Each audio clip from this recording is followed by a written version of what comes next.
And there are growing concerns that even if more people connected to the French terrorists are actually caught, that putting them in jail could actually make things worse. It could make them more extreme. This is because prisons around the world, including right here in the United States, are actually becoming a breeding ground for terrorists. Nick Robertson has our Outfront report. Inside a French jail, prisoners hang bedsheets from a window. Yo-yoing, they call it, flaunting lockdown, spreading messages. A gaping hole in prison security. It is becoming a university of terrorism. Cameras are banned, yet prisoners, including kosher supermarket killer Ahmadi Koulibaly, shot this themselves several years ago, according to journalists at French newspaper Le Monde, who were documenting prison life. The jail is Fleury-Mérogis, on the outskirts of Paris. The same jail where years earlier Charlie Hebdo killer Cherif Kouachi met Koulibaly in 2005 and 2006, where both men were radicalized by fellow prisoner and al-Qaeda recruiter Jamal Bakhal. For both young men, being in contact directly for 7 months with Jamal Bakhal has had a terrible effect on them. When I come in jail, I come from... A 17-year veteran warder at the same jail tells me he is more powerless than ever to keep order. But sometimes we are 2 for 300 That's men. impossible. You see? Yeah, it's really hard to do. Really. The French aren't the only country with this problem. This reformed terror convict in the UK told me about rampant radicalisation in British jails 2 years ago. Over here, this is al-Qaeda here. And when US troops showed me around Camp Bucca prison in Iraq in 2008, they were having the same problem, radicalisation. Assalamu alaikum wa rahmatullahi wa barakatuh. ISIS leader Abu Bakr al-Baghdadi grew popular here. In the US, Alton Nolan, a Muslim convert who's accused of beheading a former co-worker last year, is believed by police to have radicalized in jail. Carlos Bledsoe shot and killed a soldier outside a military recruiting office in Arkansas, 2009. He'd converted to Islam, said he'd plotted jihad while in jail. But it is in France where the problem is becoming acute. The French Justice Ministry says 283 people are in French jails on terrorism charges. They judge 152 of those to be radical Islamists, and there are growing concerns that they may be trying to radicalize others. The French government says there are close to 67,000 people in jails here, and experts estimate as many as 60% of those are Muslims.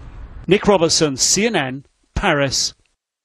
And out front now, our national security analyst, Bob Baer, former CIA operative. And Bob, obviously, Nick's talking a bit about Paris, but it's also happened here in the United States. We've seen multiple examples of it happening. So what is the U.S. supposed to do about it? The first thing that they do when they find somebody who's done something is to go ahead and put them in prison. And then we now are increasingly finding that that is where someone converts, or that is where someone becomes radicalized. Well, exactly, Aaron. The Department of Justice told me a long time ago, almost a decade ago, that this was one of their main fears, is Americans would become radicalized. And, you know, from their standpoint, when you're in jail, one of the safest groups to join are the Islamic ones, and that's where it starts. You know, the Aryan Brotherhood is very dangerous, but the Islamic ones are very organized, very safe, and they take care of each other. So when you say safe, I'm just curious, I just want to interrupt. Like, what does that mean, safe? They don't turn on each other, and they protect each other from the different gangs, whether they're narcotics gangs or Mexican gangs or the rest of it. So it's a safe place to go when you're in federal prison or even a local prison. And there's a strict hierarchy and there's a rule of law, but they also start reading the Quran, and they have somebody who's usually self-taught who's teaching them Islam.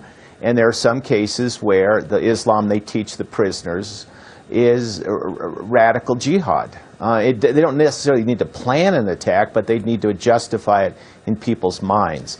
And for for criminals and marginal types and the rest of it, they find a calling in life. You could almost say.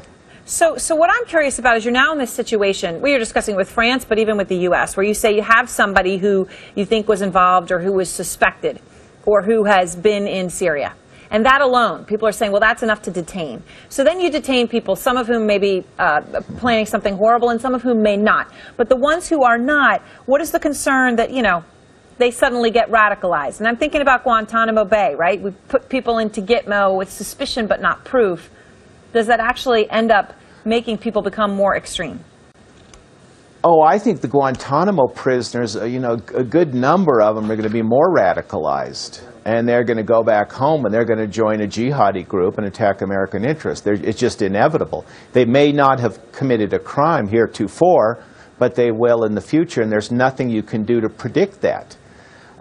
It's amazing, these prisons. I spent a couple years interviewing jihadi prisoners in Israel, and just the close-knit society and this whole commitment to jihad. And one guy tried to blow himself up and his vest didn't go off, and he was 50 years old, he wasn't young, and I said, what will you do when you get out? And he says, I'll find another suicide vest and blow myself up.